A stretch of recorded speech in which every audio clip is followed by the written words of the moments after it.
Now we're back to Exercism JavaScript. This time I'm going to talk about the fruit picker exercise right here.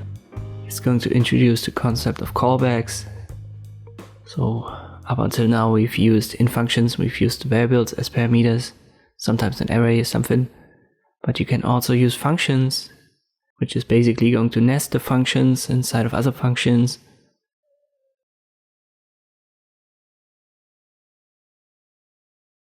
Let us just go over the first example and you'll understand what is meant. So two functions are given, notify and order.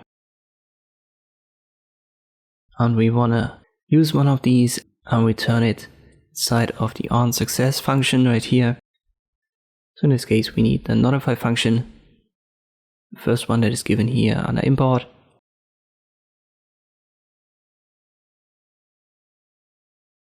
And it should be called with message and a value of success. So what we need is simply the keyword return, the function. Let me copy paste it so that I don't make any typos. And as the parameter for this function, so notify, we'll use the message with the value of success. So I'll copy paste that as well. So if we call onSuccess, this function is going to call the notify function and it's going to pass message with a value of success to it, and it's going to get returned. And this is what a callback does. So you can use functions inside of functions. And we're going to use this concept in the other tasks as well. Let's go to task 2, which is similarly easy. It's the onError function right here.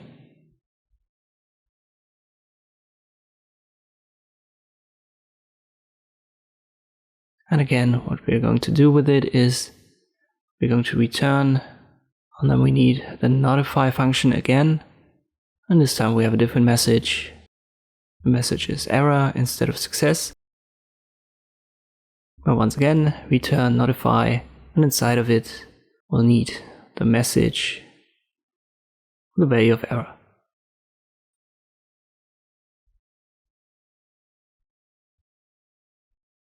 So it's the same game as it was for task 1.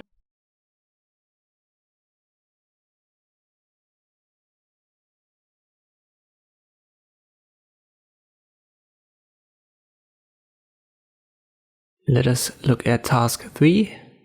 It looks a little bit more intimidating, as we now have also an object right here, query, and there are 2 more parameters in the function order from grocery that we are going to adjust. But it's the same process.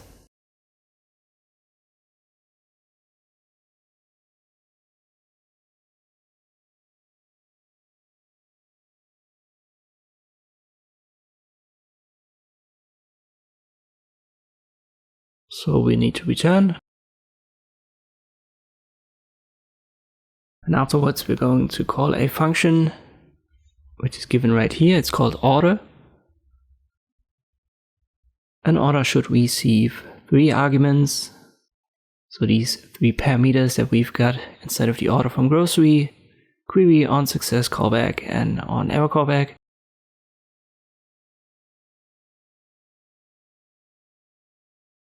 So we're just going to use them here. Let me copy paste them before I make any typos. Not making the typos here is the main challenge. Alright, I run the test and it should be fine.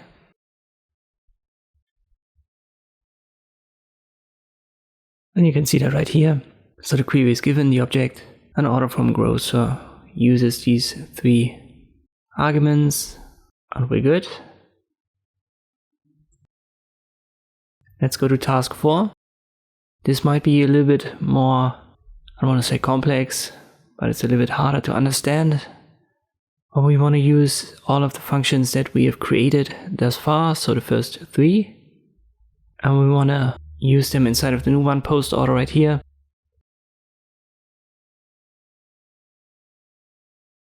At first we want to return it. And you can see that here as well, if I click on the hint, it wants us to use all of the other ones.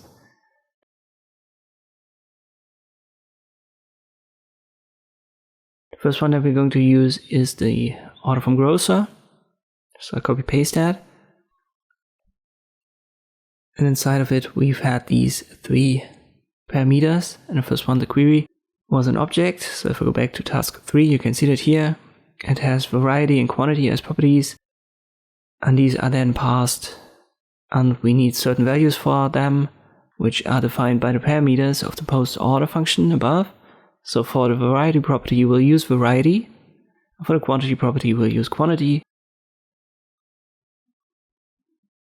It might become more clear what it is if I run the test afterwards. So don't worry if you haven't gotten around that yet. If we give that actual values in the test, it might make more sense.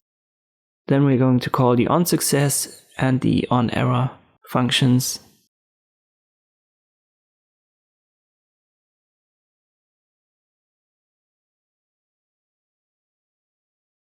So in this case, we've used multiple functions inside of a function to have this callback feature, or to use this callback feature.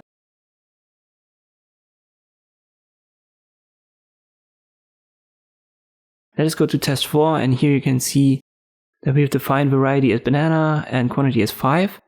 So banana and quantity are passed via the parameters of post order to our order from grocery, variety and quantity properties. So this is what it does. And then we are going to use the onSuccess and onError functions as well. And this will be the solution for the final task. So it's a quicker exercise. It's just an introduction to callbacks. I'm pretty sure that we are going to encounter more of that in the future in Exercism. I hope this video was helpful. Thank you for watching, and I'll see you next time.